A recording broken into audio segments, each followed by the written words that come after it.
दिल्ली में बीजेपी की सरकार ही आने वाली है। सातों सीट बीजेपी के मेरे हिसाब से क्लियर चंदोलिया जी को विन मिलेगी। चंदोलिया जी को पूरा मौका मिलेगा, तो बीजेपी कुछ भी गलत नहीं कर रही। मेजॉरिटी से बीजेपी जीतने वाली है। नमस्कार, आप देख रहे हैं सौगंध टीवी। मैं हूं आपके साथ आशा शर्मा और लोकसभा चुनाव हैं, उसी के बीच में सबसे बड़ा जो बदलाव अभी हुआ है वो ये कि हाल ही में अरविंद केजरीवाल को जमानत मिल गई है। और अरविंद केजरीवाल की जमानत जो है वो 1 जून तक रहने वाली है। 2 जून को उन्हें फिर से तिहाड़ जेल लौटना होगा। हालांकि पिछले दिनों ये याचिका दायर की गई थी, ये बोला गया था कि अरविंद केजरीवाल बाहर अगर आते हैं जमानत पे तो वो प्रचार प्रसार ना कर सके, लेकिन उस चीज को सुप्रीम कोर्ट ने खारिज कर दिया है। ऐसे में दिल्ली की 7 सीटों का समीकरण बदल सकता है, ये अटकलें लगाई जा रही हैं। इस वक्त हम शिव मंगला क्लिनिक में मौजूद हैं। डेंटल क्लिनिक है और डॉक्टर प्रीति हमारे साथ हैं, क्योंकि अगर बात की जाए तो जनता की राय लेना भी हमारे लिए बनता है और ऐसे लोगों की भी सामाजिक लोगों की राय लेना भी जरूर बनता है जो चुनाव के वक्त में पूरी तरह से एक्टिव रहते हैं, जिनको अपने मतदान का, जिनको अपने मत का पूरी तरह से पता है। तो डॉक्टर प्रीति, क्या लग रहा है समीकरण को देख के? 7 सीटें, एक तरफ इंडिया अलायंस जो है वो मिलकर लड़ रहा है दिल्ली की 7 सीटों के ऊपर, और वहीं पे अगर बात की जाए तो अरविंद केजरीवाल का जमानत पे बाहर आ जाना, क्या लग रहा है कितना जो है वो बदलाव हो सकता है? क्योंकि हालांकि बहुत कोशिश की गई कि जमानत ना मिले। हम सब पिछले समय से देख रहे हैं कि अरविंद केजरीवाल जी की जो सरकार है वो भ्रष्टाचार में किस प्रकार से लिप्त है। ये जमानत जो है वो उनको, जो याचिका उनके वकील साहब ने लगाई है, तो उन्हें अपने चुनाव के लिए, क्योंकि हमारी जो बीजेपी है वो एक आरोप लगाते हैं कि कोर्ट और सब बिका हुआ है, तो इस चीज़ का ये बिल्कुल स्पष्ट हो गया है कि कुछ भी बिका हुआ नहीं है। उनको जमानत मिली है और जो भी उनके ऊपर आरोप लगे हैं वो सब सच हैं, और इसका असर हम देखेंगे। बीजेपी गवर्नमेंट ही बनेगी लोकसभा चुनाव में। दिल्ली में बीजेपी की सरकार ही आने वाली है। 7 सीट बीजेपी के।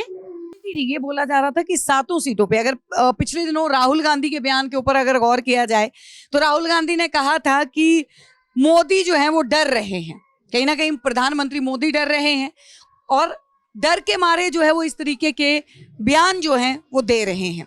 उसको लेके क्या लगता है कि वाकई में ही दिल्ली की 7 सीटों पे, हालांकि इस वक्त उत्तरी पश्चिमी लोकसभा में हम मौजूद हैं, यहाँ पे चंदोलिया और उदित राज हैं और दोनों की फाइट जो है वो बराबर की टक्कर होने जा रही है, क्योंकि उदित राज पहले भी यहाँ पे सांसद रह चुके हैं।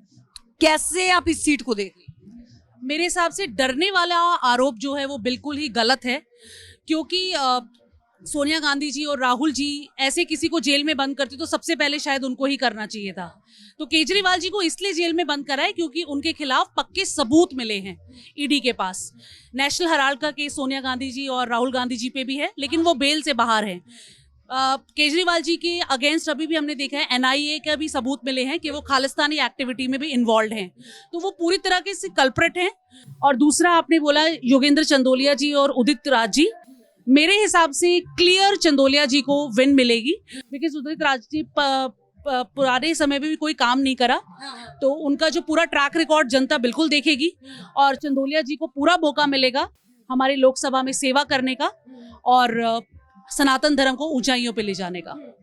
ये भी आरोप लगे कि लगातार जो है वो राम के नाम पे वोट बीजेपी ने मांगा। इस चीज को आप कैसे देखते हैं? क्योंकि राम के नाम की लड़ाई एक तरफ और एक तरफ जो है शिव, अगर बात करें तो शिव को नाम को लेके मल्लिकार्जुन खड़गे ने भी बोला कि अगर वो राम के हैं तो हम शिव के हैं। तो शिव और राम के बीच की अब लड़ाई देखने को मिल रही है, या फिर मंदिर और मस्जिद की लड़ाई देखने को मिल रही है, या हिंदू और मुस्लिम की लड़ाई देखने को मिल रही है, या महज एक राजनीति जो है वो किसी और दिशा में जा रही है? मेरे हिसाब से 70 साल कांग्रेस ने हमारे देश में राज किया, तो उनके पास भी मौका था राम मंदिर बनवाने का। जो उन्होंने कुछ करके दिखाया है वो उसको प्रोपेगेंडा तो बिल्कुल बनाएंगे। अगर हम भी किसी चीज़ पे फतेह हासिल करते हैं तो हम उसको एजेंडा बनाएंगे, ये राजनीति का एक उसूल है। तो बीजेपी कुछ भी गलत नहीं कर रही, जो उन्होंने करके दिखाया, जो बोला वो करके दिखाया, और उसी को वो अपने प्रोपेगेंडा बना रहे हैं, जो कि बिल्कुल सही है। तो और शिव के तो रचना ही हमारे हिंदू धर्म में सर्वश्रेष्ठ महादेव हैं, तो वो सबके हैं, चाहे वो बीजेपी हो चाहे कांग्रेस हो। ये सवाल मेरा इसलिए था क्योंकि आपके क्लिनिक का नाम शिव मंगला है और शिव मंगला यानी कि शिव को आप भी मान रहे हैं, तो आप कहीं ना कहीं जो है वो बीजेपी के समर्थन में आ रही हैं। आपको नहीं लग रहा कि यहाँ पे शिव नाराज हो जाएंगे? नहीं, ऐसा नहीं है। हमारा देश जो है, हम बेसिकली हमारा भारत जो है उसमें हिंदू धर्म ही है, और उस अपने धर्म को मानना, उसमें वो राजनीति अलग चीज है, लेकिन अपने धर्म को मानना वो इंसान का एक स्वाभाविक नेचर है, ये एक विचारधारा है। इसको हम धर्म से ना बोल के कि हम इस विचारधारा को मानते हैं, तो विचारों का सारा खेल है। इसमें कोई हिंदू मुस्लिम, वो अपने ही, उनके विचार अलग है, हमारे विचार अलग हैं। प्रीति जी, एक अंतिम सवाल जो है मैं और लेना चाहूंगी आपसे। अरविंद केजरीवाल को हाल ही में अभी जमानत मिली है, शाम तक वो जमानत पे बाहर भी आ सकते हैं, कुछ जो नियम है उनको फॉलो करके। अब सबसे बड़ा ये है कि जितने भी इंडिया अलायंस में, गठबंधन में जितने भी लोग जुड़े हैं, उनमें से ममता बनर्जी भी हैं, उन्होंने भी एक बयान जारी किया है, उन्होंने भी खुशी जाहिर की है। आम आदमी पार्टी के कार्यकर्ताओं में और नेताओं में तो खास खुशी की लहर है, लेकिन साथ के साथ कांग्रेस भी काफी खुशी नजर आ रही है। यहाँ पे सवाल ये बनता है कि 3 सीटों पे जो दिल्ली में लड़ रही हैं, तो अरविंद केजरीवाल के बाहर आने के बाद कहीं ना कहीं कांग्रेस को क्या धक्का लगेगा, पुशअप मिलेगा? देखिए, केजरीवाल वही इंसान है जो ऐसे कहता था, मेरे बेटे की कसम खाते थे वो कि मैं कांग्रेस के साथ कभी गठबंधन नहीं करूंगा। तो मेरे हिसाब से सरासर एक झूठों की टोली है, और इससे कोई बीजेपी को असर नहीं होने वाला। मेजॉरिटी से बीजेपी जीतने वाली है, और मेरा मानना है 400 पार होगा। बहुत बहुत धन्यवाद प्रीति जी। तो देखिए, जनता की राय हम आप तक लेके आ रहे हैं। इस बार चुनावों का समीकरण क्या बन रहा है, किसके सर पे जीत का ताज होगा, ये देखना दिलचस्प होगा, क्योंकि दिल्ली की 7 सीटें हैं।